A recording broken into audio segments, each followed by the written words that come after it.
ಕೂರ್ಮ ಮಾಡಲು ಮೊದಲಿಗೆ ಹಸಿ ಶೇಂಗಾ, ಜೀರಿಗೆ, ಉಪ್ಪು, ಖಾರ, ಅರಿಶಿನ, ಅಲ್ಲ ಬೆಳ್ಳುಳ್ಳಿ ಪೇಸ್ಟು, ಇಲ್ಲಾಂದರೆ ಬೆಳ್ಳುಳ್ಳಿ ಶುಂಠಿನೂ ಹಾಕ್ಕೋಬೋದು, ಹಸಿ ಕೊಬ್ಬರಿ ಎಲ್ಲವುದನ್ನು ನುಣ್ಣಗೆ ರುಬ್ಕೋಬೇಕು.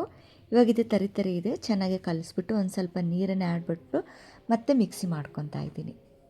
ಇವಾಗ ಇದು ಚೆನ್ನಾಗಿ ಪೇಸ್ಟಾಗಿ ರೆಡಿಯಾಗಿದೆ. ಇವಾಗ ಇದಕ್ಕೆ ಒಗ್ಗರಣೆಗೆ ಎಣ್ಣೆ, ಸಾಸಿವೆ, ಜೀರಿಗೆ, ಕರಿಬೇವು, ಮೀಡಿಯಮ್ ಸೈಜ್ ಹಚ್ಕೊಂಡಿರುವಂಥ ಆನಿಯನ್ನು, ಇದು ಬೇಗ ಬೇಯಲು ಸ್ವಲ್ಪ ಅರಿಶಿನ ಉಪ್ಪು ಹಾಕಿಬಿಟ್ಟು ಸಣ್ಣ ಉರಿ ಇಟ್ಟು ಕಲಿಸಿ ಮುಚ್ಚಿಟ್ರೆ ಬೇಗ ಬೇಯುತ್ತೆ.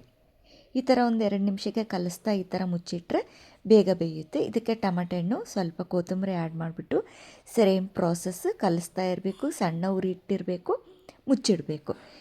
ಇವಾಗ ಸ್ವಲ್ಪ ಹಸೆ ಬಟಾಣಿನ ಆ್ಯಡ್ ಮಾಡ್ಕೊತಾ ಇದ್ದೀನಿ.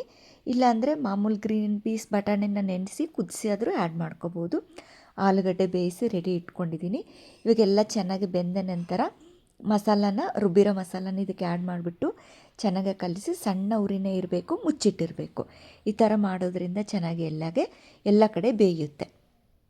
ಇವಾಗ ಇದಕ್ಕೆ ಸ್ವಲ್ಪ ಹುಣಸೆಹಣ್ಣಿನ ರಸ ಆ್ಯಡ್ ಮಾಡ್ಕೊತಾ ಇದ್ದೀನಿ. ಬೇಯಿಸಿ ರೆಡಿ ಇಟ್ಟಿರುವಂಥ ಆಲೂಗಡ್ಡೆನ ಸ್ಮ್ಯಾಶ್ ಮಾಡಿ ಹಾಕ್ಕೊಂಡಿದ್ದೀನಿ. ಇದ್ರ ತುಂಬ ನೀರನ್ನು ಆ್ಯಡ್ ಮಾಡ್ಕೋಬೇಕು. ಇವಾಗ ಎಲ್ಲದನ್ನು ಚೆನ್ನಾಗಿ ಮಿಕ್ಸ್ ಮಾಡ್ಕೋಬೇಕು. ಇವಾಗ ಈ ಥರ ಚೆನ್ನಾಗಿ ಮಿಕ್ಸ್ ಆದ ನಂತರ ಚೆನ್ನಾಗಿ ಕುದಿಯಲು ಬಿಡಬೇಕು. ಫಸ್ಟಿಗೆ ಮಾತ್ರ ಸ್ವಲ್ಪ ನೀರು ಅನಿಸುತ್ತೆ, ಕುದೀತಾ ಗಟ್ಟಿಯಾಗುತ್ತೆ. ಇವಾಗ ಟೇಸ್ಟಿ ಆದಂಥ ಕೂರ್ಮ ರೆಡಿ ಟು ಈಟ್.